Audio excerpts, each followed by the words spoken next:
साथियों नमस्कार, स्वागत है आप सभी का एक बार फिर से अपनी कलम अपने चैनल पर। साथियों हम बात कर रहे हैं राजस्थान के उत्सव, त्यौहार और मेले।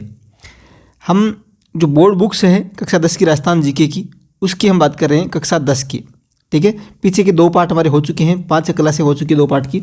उसके अलावा हमने कक्षा 6 से लेके 9 तक पूरी क्लास कर चुके हैं, अलग अलग क्लास के माध्यम से पूरे पाठ कर चुके हैं आराम से। आप किसी भी भर्ती की तैयारी करें साथियों जिसमें राजस्थान जीके यदि आ रहा है, ठीक है, और किसी भी भर्ती की तैयारी जिसमें राजस्थान जीके है, तो ये किताबें आपके कक्षा 6 से 10 तक अति महत्वपूर्ण है। ये आपको विशेष रूप से तैयार कर लेनी है।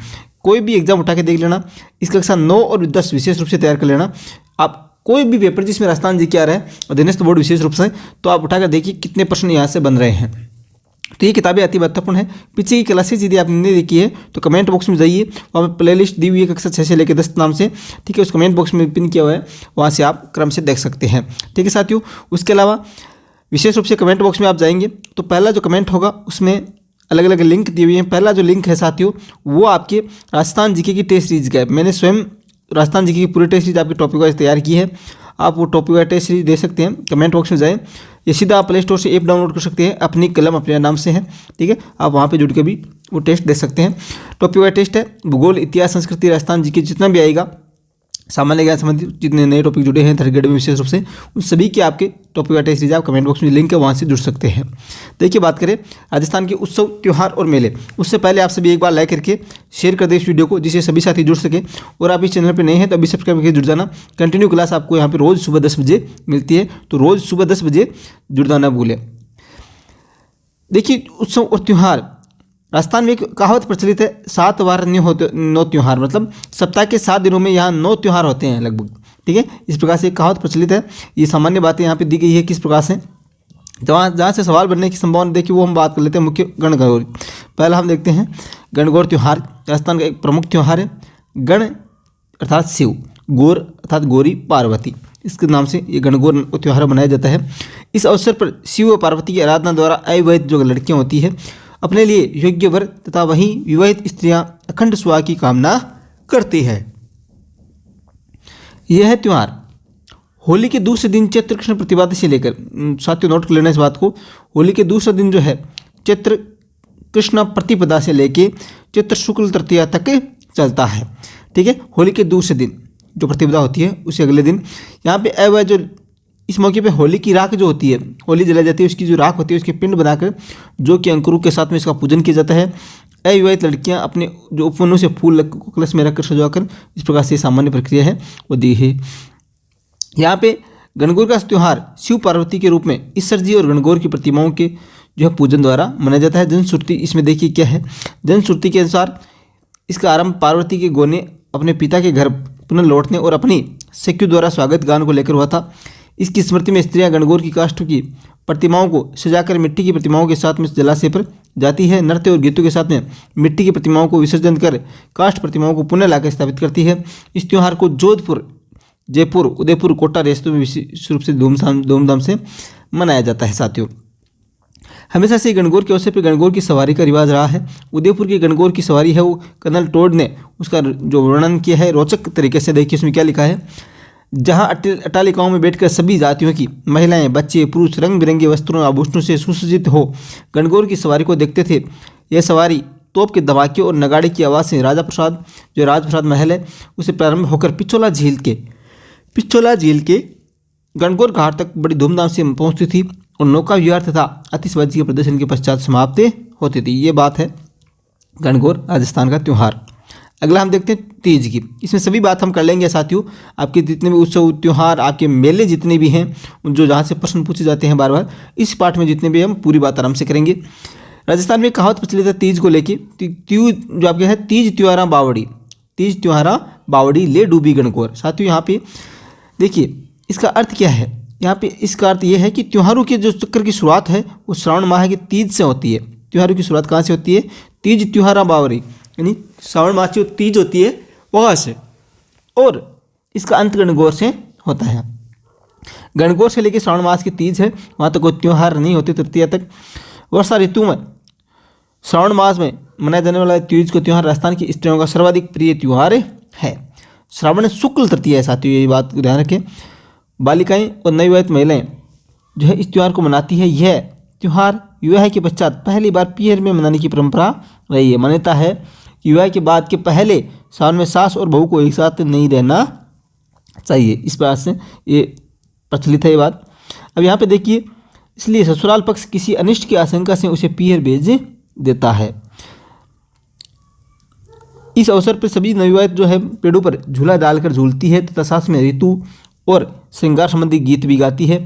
तीज के एक दिन पूर्व के हाथों में जो पाँव में मेहंदी लगाना ये सामान्य बातें हैं। देखिए, राजस्थान में गुलाबी नगर जयपुर का तीज त्यौहार प्रसिद्ध है।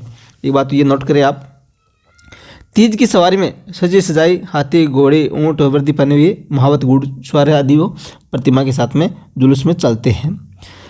अब देखिए, क्या आप जानते हैं बूंदी में जो कजली तीज मनाई जाती है उसके बारे में हम देखते हैं। तीज का त्यौहार जो है पूरे राजस्थान में जहाँ श्रावणी तीज को मनाया जाता है, वहीं बूंदी में यह भाद्रपद की तृतीया को मनाया जाता है। इसमें सुसज्जित पालकियों में तीज का उल्लासमय जुलूस मनोरम नवल सागर से शुरू होकर, यहाँ कहाँ से स्टार्ट होता है नोट करें, नवल सागर से शुरू होता है और कुंभा स्टेडियम पर समाप्त होता है जुलूस। ठीक है, कजली तीज बूंदी, विशेष रूप से भाद्रपद तृतीया को। होली का त्यौहार पूरे देश में मनाया जाता है। फाल्गुन पूर्णिमा को ये मनाया जाता है। पूरे भारत में उत्साह और उल्लास से मनाया जाता है। ऋतु परिवर्तन और रबी की फसल की कटाई से जनमानस में मनोरंजन के लिए उत्साही हो जाता है। इस अवसर पर जो है होलिका की पूजा की जाती है। गोबर के कंडों को एकत्रित करके कुछ कंडों की मालाएं होलिका के दहन के लिए समर्पित की जाती है। नृत्य गान और गुलाल से त्यौहार का महत्व प्रदर्शित होता है। यहाँ पे प्रश्न जो बनेगा वो हम देख लेते हैं, अति महत्वपूर्ण है।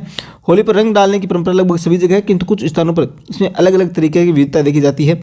बिनाई में कोडामार होली जो होली है वो खेली जाती है। कोडामार होली कहाँ पे, भिनाई में। नोट करें इस बात को, यहाँ से प्रश्न पूछे गए हैं सभी। इसमें दो लोग जो हैं दो दलों में बंटकर एक दूसरे पे कोड़ों से प्रहार करते हैं। मेवाड़ में उदयपुर, बांसवाड़ा, डूंगरपुर और दक्षिणी राजस्थान में आदिवासी लोगों में आपके भगोरिया खेला जाता है। क्या खेला जाता है? भगोरिया खेला जाता है। मेवाड़ के अनेक अंचलों में होली के मौके पर गैर नृत्य भी किया जाता है। साथियों, प्रसिद्ध जैन तीर्थ स्थल जो है श्री महावीर जी में लठमार होली में महिलाएं हाथों में लठ लेकर पुरुषों पर प्रहार करती है। लठमार होली कहाँ? श्री महावीर जी। ठीक है, नोट कर लेना इस बात को, पूछा गया सवाल है बहुत बार। शेखावाटी क्षेत्र में जो है गिंदड़ नृत्य ये भी पूछा गया है होली के अवसर पे। बाड़मेर की पत्थर होली ये भी पूछा गया है। इलोजी की बारात से निकाली जाती है और बाद में रोने बिलखने में बदल जाती है और इसी में लोगों को मनोरंजन होता है। जयपुर में पिछले कुछ वर्षों से होली के जो अवसर होता है उस पर जन्म मरण और प्रण का सभ्य समाज का द्वारा आयोजन किया जाता है। जन्म मरण और प्रण का आयोजन किया जाता है। इसमें क्या होता है? इस कार्यक्रम में बाप की अर्थी, ठीक है, यानी मरण, बेटे की बारात, प्रण और पौत्र का जन्म यहाँ पे दिखाया जाता है। कोटा के आवा तथा सांगोद के समूह को 200 वर्ष पुराना नहाण आयोजन भी प्रसिद्ध है। यहाँ होली पर खेल तमाशे के जरिए मनोरंजन किया जाता है। देखिए, बात करते हैं अक्षय तृतीया की, जिसे हम कहते हैं सामान्य भाषा में आखा तीज। क्या कहते हैं? आखा तीज जिसे कहते हैं। ये भी सवाल पूछा गया है। वैशाख, यहाँ पे पूछ सकते हैं कि किस तिथि को ये आखा तीज जो अक्षय तृतीया मनाई जाती है। तो देखिए, वैशाख माह की शुक्ल पक्ष की तृतीया को ये अक्षय तृतीया कहते हैं। ठीक है, नोट करें इस बात को। यहाँ पे अक्षय तृतीया को जन सामान्य में अबूझ सावा, यहाँ पे सवाल पूछा गया है, अबूझ सावा के रूप में ये मानते हैं। ग्रामीण अंचलों में बिना मुहूर्त निकला ही इस दिन बड़ी संख्या में पहले बाल विवाह होते थे, जो अब प्रशासन के कड़े रूख और जन जागरूकता के कारण बहुत कम हो गए हैं। ठीक है, कृषक इस दिन खेतों में हल चलाकर अच्छी वर्षा एवं फसल की कामना करते हैं। बाजरा, गेहूं, चावल, तिल, जौ इत्यादि 7 अन्नों की पूजा की जाती है। ठीक है, इस दिन गेहूं और बाजरे का खींचड़ा, गुड़ की गलवानी और मंगोड़ी का साग बनाया जाता है। साथियों, मेरे हिसाब से आप सभी जानते हैं, राजस्थान से जुड़े हुए सभी, गेहूं बाजरे का जो खींचड़ा सभी ने खाया होगा। कमेंट कर देना किस किस ने खाया है। गुड़ की गलवानी किस किस ने खाई है और मंगोड़ी का साग लगभग सभी खाए हुए हैं।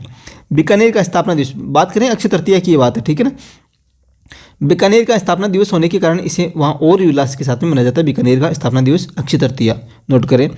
पूरे देश में मनाए जाने वाले सभी त्यौहार पर्व आज राजस्थान में भी उतने ही हर्षोल्लास से मनाए जाते हैं। ऋतु और धर्म के परिप्रेक्ष्य में भारतीय जनसामान्य में कई उत्सव हैं, जिनमें रक्षाबंधन है, जन्माष्टमी है, गणेश चतुर्थी, नवरात्रि, दशहरा, दीपावली, मकर संक्रांति, शरद पूर्णिमा, बसंत पंचमी, नाग पंचमी इत्यादि प्रमुख त्यौहार हैं जो इस पाठ में दिए गए। साथियों, उसी प्रकार से हम बात कर रहे हैं। वैसे तो बात करें तो अलग अलग बात करें तो एक घंटे की एक त्यौहार पे बात हो सकती है, लेकिन हम यहाँ पे जो सामान्य जो बात है कक्षा 10 में जहाँ से प्रश्न बन सकते हैं वो हम बात यहाँ कर रहे हैं।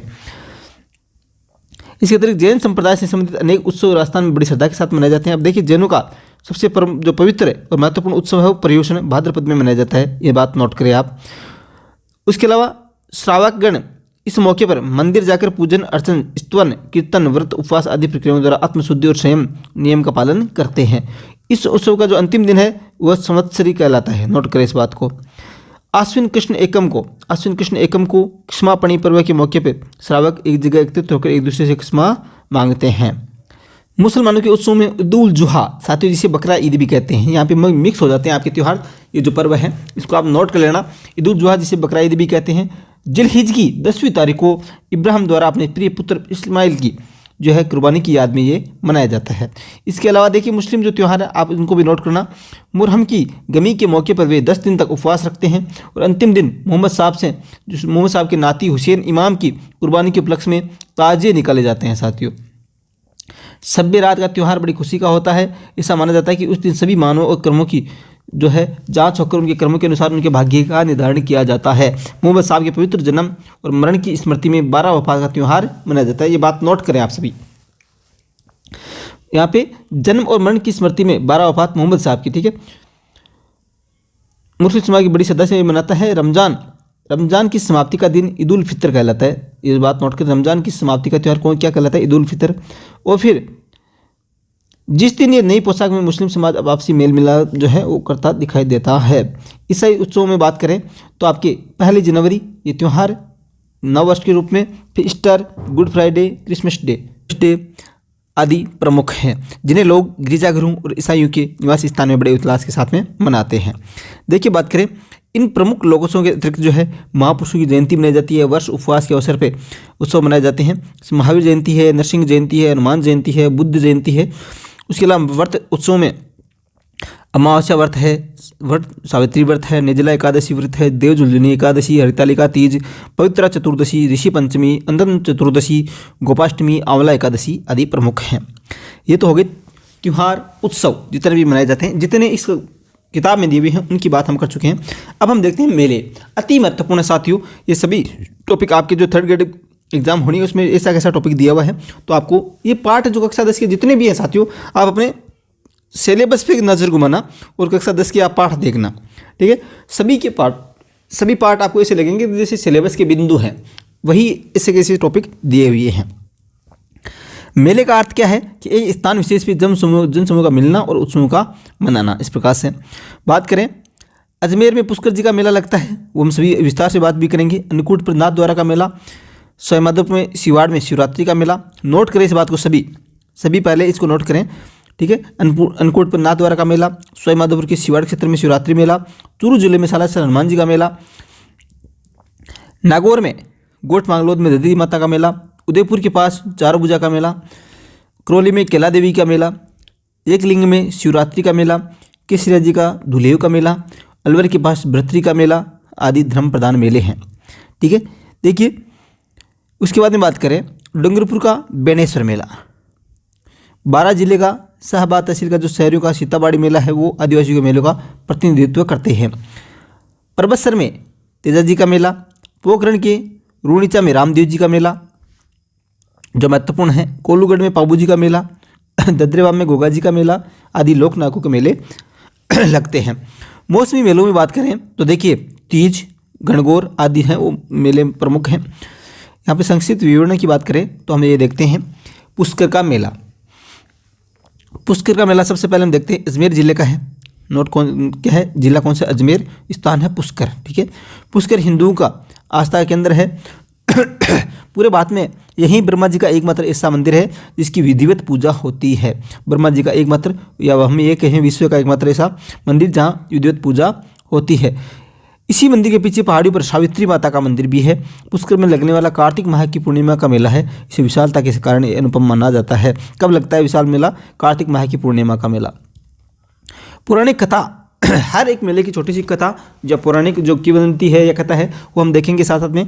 1 मिनट 2 मिनट एक्स्ट्रा समय लगेगा, लेकिन महत्वपूर्ण आपके मेले आप कभी नहीं बोलोगे। पौराणिक कथाओं के अनुसार प्राचीन समय में पुष्कर में विजयनाथ नामक एक राक्षस था, ठीक है, जिसने बात करें प्राचीन समय पुष्कर की बात हम करें, विजयनाथ जिसने पुष्कर में आतंक मचा रखा था, इस राक्षस द्वारा ब्रह्मा जी की संतानों की हत्या की बात जब स्वयं ब्रह्मा जी को ज्ञात हुई, उन्होंने प्रकट होकर कमल के फूल से राक्षस का संहार किया। कमल की पंखुड़ियाँ जिन 3 स्थानों पर गिरी वहाँ 3 झीलें बन गई। वो कौन कौन सी है? ज्येष्ठ पुष्कर, कनिष्ठ और मध्य पुष्कर। ठीक है, 3 जिले हैं, ज्येष्ठ, कनिष्ठ और मध्यम। इनमें ज्येष्ठ पुष्कर जो है वो महात्म्य अधिक है। उसके अलावा तत्पश्चात ब्रह्मा जी ने इसी स्थान पर एक यज्ञ का आयोजन किया जिसमें समस्त देवी देवताओं और ऋषि मुनियों को आमंत्रित किया। यह यज्ञ कार्तिक मास में संपन्न हुआ था। साथियों, पुष्कर में कार्तिक माह में दीपदान की परंपरा अत्यंत महत्वपूर्ण और पौराणिक है। दीपदान की परंपरा भी यहाँ पे है। इसी समय पशु मेला भी यहाँ पे लगता है। विदेशी पर्यटक आते हैं, रंग बिरंगे वस्त्र आदि हैं वो यहाँ पे होते हैं। जीण माता का मेला, सिक्कर जिला नोट करें पहले, जीण माता का सिक्कर, और रेवासा ग्राम है। गांव कौन सा है? रेवासा में। पहाड़ी की तलहटी में जीण माता का मंदिर स्थित है।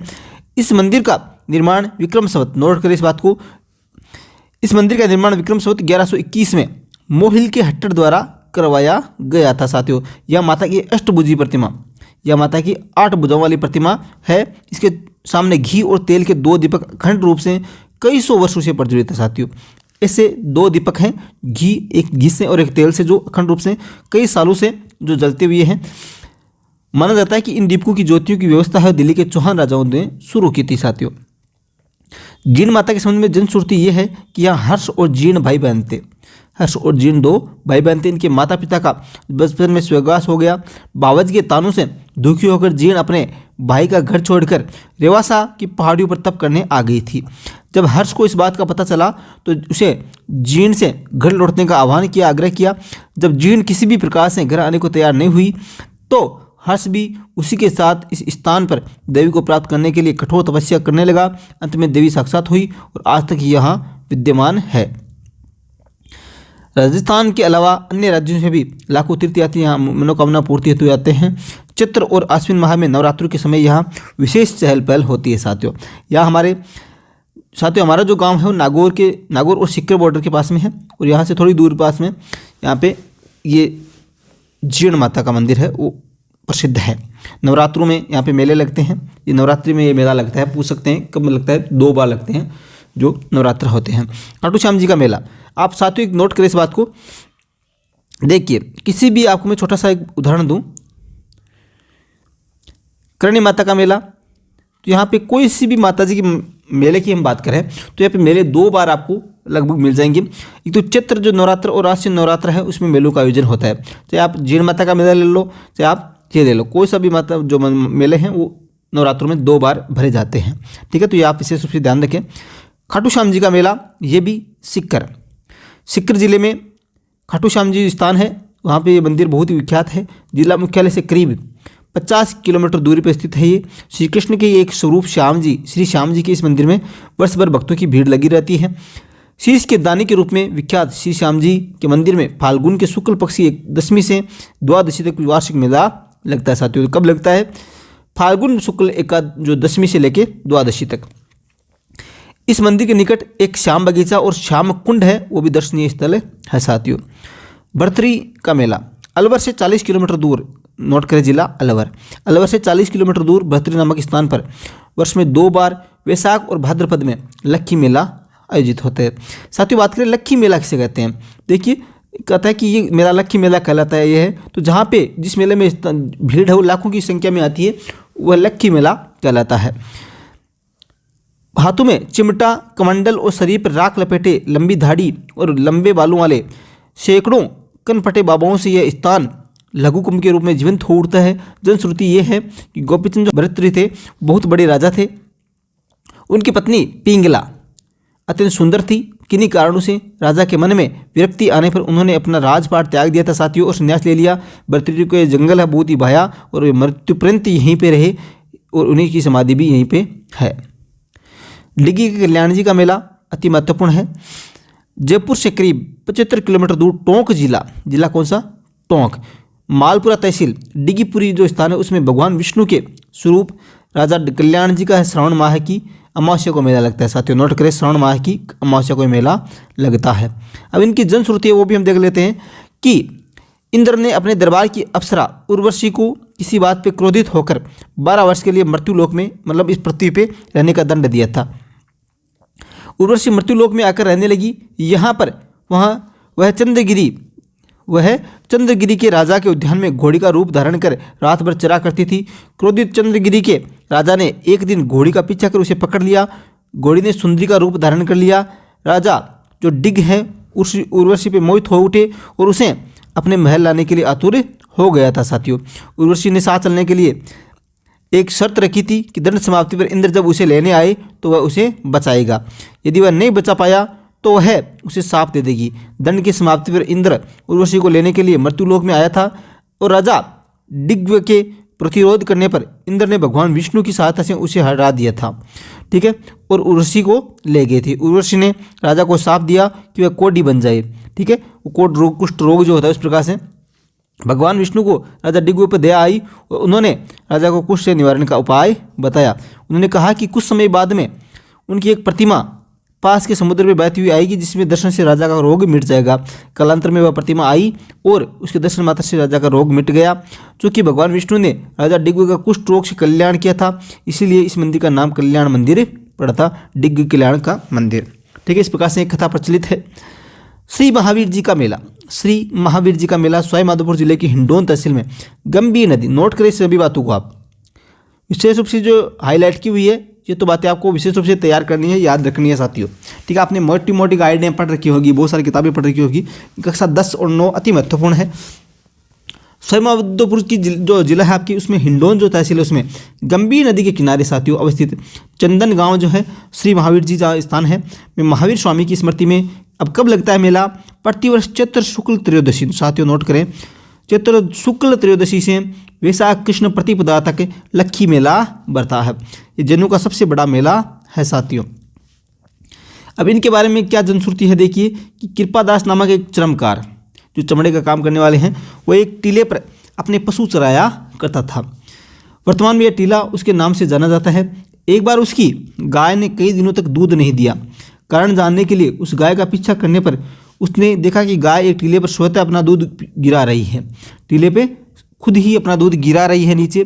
कारण जानने के लिए उस गाय का जो है वो दूध गिरा रही, तो टीले को खोदने पर उसे वहाँ पर गहरे लाल रंग की एक भव्य प्रतिमा मिली थी। कृपादास ने उस प्रतिमा को एक झोंपड़ी में रख दिया। बसवा के जैन अमरचंद बिलाला ने महावीर जी की इस प्रतिमा को सर्वप्रथम पहचाना और मंदिर बनवाने के लिए बड़ी रकम दान दी थी। आज भी जब मेले का शुभारंभ होता है तो रथ यात्रा से पूर्व रथ को पहले उस चर्मकार के वंशजों का हाथ लगवाना पहली परंपरा रही है साथियों, और है वर्तमान में भी। श्री महावीर जी का यह मेला अपने आप में अनूठा और सर्वधर्म का अद्वितीय आयोजन है साथियों। करणी माता का मेला देखते हैं। करणी माता जिला कौन सा है? बीकानेर। स्थान कौन सा? देशनोक। नोखा तहसील है, बीकानेर जिला, तहसील नोखा, और स्थान कौन सा है साथियों? देशनोक। बीकानेर के राठौड़ राज जो घराना है उसकी कुल देवी करणी माता का मंदिर है। इसे चूहों का मंदिर या चूहों वाली माता भी कहा जाता है। यहाँ चूहे लोगों से बिना भयभीत हुए स्वतंत्र विचरण करते हैं। यहाँ पे प्रतिवर्ष चैत्र और आश्विन नवरात्रों में मेला का आयोजन होता है। शीतला माता का मेला देखते हैं। शीतला माता का मेला साथियों जयपुर जिले में, कहाँ पे? जयपुर जिला। स्थान कौन सा है? चाकसू तहसील है, और सील की डूंगरी है उस गांव में चैत्र कृष्ण सप्तमी अष्टमी को, नोट करें इस बात को, चैत्र कृष्ण सप्तमी और अष्टमी को शीतला माता का मेला बढ़ता है। शीतला माता का मंदिर है वो पहाड़ी पर स्थित है, जिसका निर्माण जयपुर के महाराजा जो है माधो सिंह ने करवाया था। बैलगाड़ी मेले के नाम से प्रसिद्ध है ये मेला। किस नाम से? बैलगाड़ी मेले पे, क्योंकि इस मेले में दूर दूर से ग्रामीण रंगीन कपड़ों से सजे अपने सुसज्जित बैलगाड़ी से आते हैं। इस अवसर पर पशु मेला भी लगता है। शीतला माता मत रक्षिका देवी के रूप में पूजित है। मत रक्षिका देवी के रूप में पूजित है। इसे उत्तर भारत में महामाई कहा जाता है साथियों। ठीक है, पश्चिम भारत में माई अनामा के नाम से पूजा जाता है, और राजस्थान में शेड माता, शीतला माता या शेडल माता के नाम से पूजा जाता है। ऐसी मान्यता है कि माता की रुष्टता के कारण ही चेचक का प्रकोप होता है साथियों। केला देवी का मेला सवाई माधोपुर से 18 किलोमीटर दूरी, सवाई माधोपुर से 18 किलोमीटर दूरी, जिला कौन सा? करौली दूरी पे स्थित जो है त्रिकुट पहाड़ी की घाटी में केला देवी का भव्य मंदिर है साथियों। यहाँ चैत्र शुक्ल अष्टमी को मेला बरता है। चैत्र शुक्ल अष्टमी, ये बात नोट करें। मेले में बड़ी संख्या में भक्तों के आने के कारण इसे लक्ष्मी मेला भी कहा जाता है।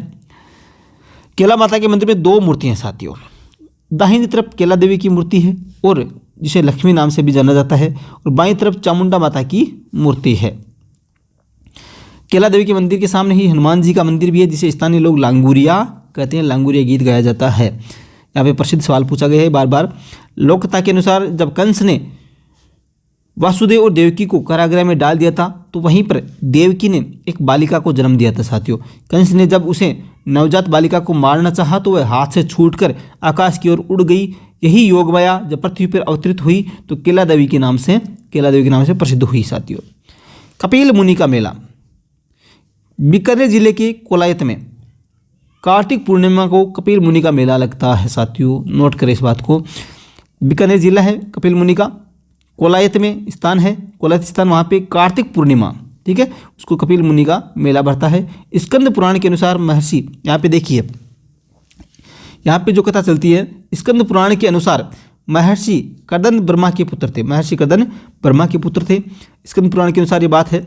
उनका विवाह जो है महर्षि मनु की पुत्री से हुआ था, जिनसे कपिल मुनि है उनका जन्म हुआ था साथियों। कपिल मुनि उच्च धार्मिक ज्ञान प्राप्त कर हिमालय में निवास करने लगे। अपनी यात्रा के दौरान उन्होंने एक नकलिस्तान देखा। इसकी सुंदरता से मोहित होकर उनकी आत्मा का एक भाग वहीं रहकर दुनिया के लिए तप करने लगा था। शेष भाग हिमालय चला गया। यह नकलिस्तान को बाद में कपिलिस्तान कहा जाने लगा। समयांतर पर यह स्थान विख्यात हो गया और अनेक भक्तगण यहाँ आने लगे, लेकिन देवताओं ने इस अवश्य को इसे रेगिस्तान में छिपा दिया था। शिव पार्वती के पुत्र जो है स्कंद देव ने दुखी मानवता की सहायता हेतु इस स्थान को फिर से खोज निकाला। इस पवित्र झील में स्नान का अत्यधिक महत्व है। माना जाता है कि इसे भक्तों के पाप कटे जाते हैं। ख्वाजा मोइनुद्दीन चिश्ती का उर्स देखिए। सूफी संत ख्वाजा मोइनुद्दीन चिश्ती साहब ईरान से भारत आए थे। अपना शेष जीवन अजमेर में बिताया। गरीब नवाज के नाम से जाने जाने वाले, जो इसे क्या कहा जाता है, इन्हें गरीब नवाज के नाम से जाना जाता है। ख्वाजा साहब ने अपना संपूर्ण जीवन मानवता की सेवा में समर्पित कर दिया। अजमेर में उनकी मज़ार पूरी दुनिया के मुस्लिम धर्मावलंबियों की आस्था का प्रमुख केंद्र है। इस्लामिक कैलेंडर के अनुसार रजब माह की 1 से 6 तारीख, ये साथियों नोट कर लेना, रजब माह की 1 से 6 तारीख तक अजमेर में ख्वाजा साहब का उर्स मनाया जाता है। ऐसी मान्यता है कि 99वें वर्ष की आयु में रजब की 6 तारीख को ख्वाजा मोइनुद्दीन चिश्ती ने अनुभव किया कि अब महबूब हकीकी से मिलने का वक्त आ गया है। जब ख्वाजा साहब 6 दिन तक हुजरे से बाहर नहीं आए थे और खदीम भीतर गए, वहाँ उन्होंने पाया, जब खदीम अंदर गए तो वहाँ उन्होंने पाया कि ख्वाजा साहब की रूह है जिसमें से परवाज कर गई है। इसी की याद में प्रतिवर्ष उर्स मनाया जाता है साथियों।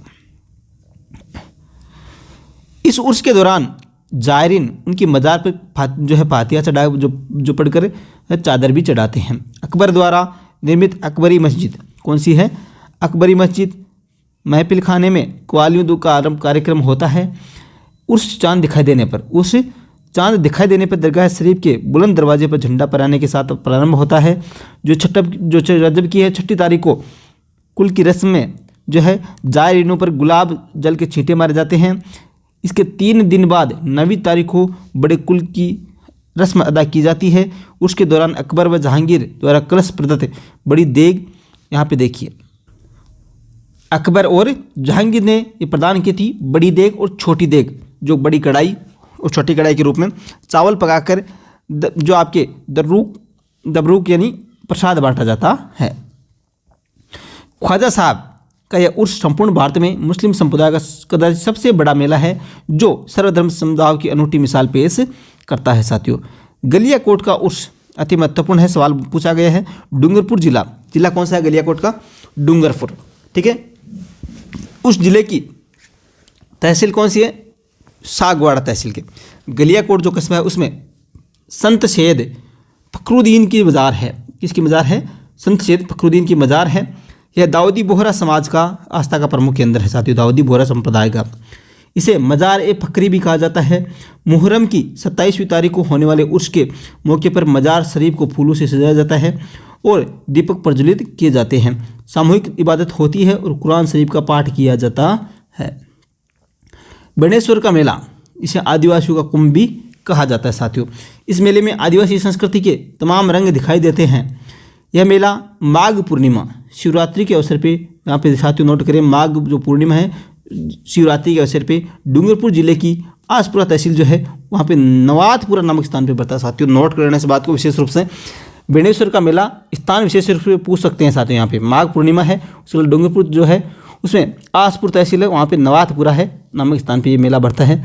बेणेश्वर नामक स्थान भगवान शिव के लिंग के आधार ये जो नाम है उस पर आधारित है। जनश्रुति के अनुसार शिवलिंग द्वारा स्वयं उद्भूत हुआ, यहाँ पे शिवलिंग स्वयं उद्भूत हुआ था। यह स्वयंभू शिवलिंग 5 स्थानों पर से खंडित है। ठीक है, इसके बारे में एक कथा प्रचलित है कि नवातपुरा गांव में से एक गाय प्रतिदिन शिव मंदिर में आती और शिवलिंग पर दुग्धाभिषेक कर चली जाती थी। एक दिन ग्वाला परेशान होकर गाय के पीछे चलाया। पीछा करते हुए वह शिव मंदिर तक पहुंचा, जहां गाय को लिंग पर दुग्धाभिषेक करते हुए ग्वाले ने देख लिया था। फलतः वह वहां से भागने के प्रयास में खुर से लिंग को धक्का लगा। ठीक है, यह 5 हिस्सों में टूट गया था। और यह आश्चर्यजनक है कि टूटने के बावजूद भी इसकी पूजा होती है, क्योंकि टूटी प्रतिमा की पूजा नहीं की जाती। ये विशेष रूप से आप ध्यान रखें, बेणेश्वर मेला की टूटा हुआ शिवलिंग है उसकी पूजा की जाती है बेणेश्वर मेला। इन पारंपरिक मेलों के अतिरिक्त राष्ट्रीय दशहरा मेला कोटा, साथियों नोट करें बात को सभी को, स्क्रीनशॉट आप इसका ले सकते हैं। राष्ट्रीय दशहरा मेला कोटा, सरस मेला, हस्तशिल्प, अंतर्राष्ट्रीय पतंग महोत्सव, धुलंडी उत्सव, हाथी महोत्सव, तीज व गणगौर मेला जयपुर। ठीक है, ये सभी कहाँ पे हैं? जयपुर के मेले हैं। ये कोटा का है। जयपुर लिटरेचर फेस्टिवल साहित्यिक उत्सव जयपुर में, अबनारी उत्सव दौसा, थार महोत्सव बाड़मेर, ऊंट जो उत्सव हो बीकानेर, मरु महोत्सव जैसलमेर, मारवाड़ उत्सव जोधपुर, रणकपुर उत्सव, गोडवाड़ मेला पाली, ग्रीष्म व शरद उत्सव जो समारोह है वो माउंट आबू, मेवाड़ समारोह उदयपुर, मीरा महोत्सव चित्तौड़गढ़, मत्स्य उत्सव अलवर, चंद्रभागा मेला झालावाड़ में बहुत संख्या में जो पर्यटक है वो आकृष्ट करते हैं साथियों। अब एक विशेष बात आपको देखनी है साथियों, क्या आप जानते हैं, यहाँ से सवाल बन सकता है कि जयपुर के पास भावगढ़ बंदिया गाँव में खलकाणी माता गर्दभ मेला आयोजित किया जाता है साथियों। ये बात पूछा गया सवाल है, जयपुर के पास में है भावगढ़ बंदिया गांव में खलकाणी माता का गर्दभ मेला है वो आयोजित किया जाता है। इस मेले में गधों और कछुओं के अतिरिक्त आपको अन्य कोई जानवर नहीं होता है, इसमें दिखाई नहीं देता। कहा जाता है कि मेले की शुरुआत है वो 500 वर्ष पहले कछुआओं ने चंद्रा मीना को युद्ध में हराने की कोशिश में की थी। इस प्रकार से साथियों कक्षा 10 की ये जो किताब है इसमें जितने आपके उत्सव त्यौहार और मेले जो थे हमने बात की। साथियों रोज़ सुबह 10 बजे क्लास होती है। ठीक है, आप सभी कंटिन्यू क्लास लेते रहे साथियों। साथ में जो आपको मुख्य बातें लगे उनका स्क्रीनशॉट आदि से आपके नोट्स बना रहे हैं उसमें ऐड कर लें। ये किताबें अति महत्वपूर्ण साथियों। मैं इनको आप कहें तो सभी किताबों को जोड़ के कक्षा 6 की एक अलग क्लास लगा दूंगा, कक्षा 7 की अलग, कक्षा 8 की, 9 और 10। ठीक है, 5 क्लास में अंदर आपको 2-2 3-3 घंटे में पूरी किताब का आप रिवीजन कर सकते हैं। इसकी स्पीड बढ़ाकर भी आप साथ में देख सकते हैं, जो भी है वो आप रिवीजन के लिए लास्ट में जरूरत करें। ठीक है साथियों, विशेष रूप से मैं कहना चाहूँगा टेस्ट सीरीज से जुड़ जाना। लास्ट टाइम है साथियों, इसमें आप देखें कि कौन से टॉपिक मेरे तैयार हैं कौन से नहीं हैं। इसके लिए आप जो कमेंट बॉक्स में लिंक है टेस्ट सीरीज है उस वहाँ से जुड़े। टॉपिक को टेस्ट सीरीज जितना भी राजस्थान जीके आएगा, चाहे आप लेवल फर्स्ट से हैं चाहे लेवल सेकंड से हैं, सभी के लिए है। ठीक है, और पूरा राजस्थान जीके एक जगह आपको मिलेगा। जितना भी राजस्थान जीके आएगा साथियों टेस्ट 3rd ग्रेड में, उन सभी की टॉपिक को टेस्ट सीरीज है। तो कमेंट बॉक्स में जाएं और टेस्ट सीरीज जुड़े। फ्री डेमो टेस्ट भी है, वो भी आप जुड़ सकते हैं। सभी साथी इस फ्री डेमो टेस्ट को विशेष रूप से दें। जो जीके की टेस्ट सीरीज नाम से आएगा उसके अंदर कंटेंट जो ऑप्शन आएगा उसमें आपको जीके की टेस्ट सीरीज में फ्री कंटेंट और फ्री डेमो टेस्ट भी मिलेगा। ठीक है साथियों, तो कंटिन्यू आप क्लास लेते रहें, टेस्ट सीरीज देते रहें और आप टेस्ट सीरीज में देखें कि मैं कहाँ गलतियाँ कर रहा हूँ, कौन सी टॉपिक मेरे तैयार नहीं है। यही वो लास्ट समय है जब आप तैयार करते हैं। तो जाइए कमेंट बॉक्स में और अभी जुड़े। धन्यवाद। जय हिंद, जय भारत।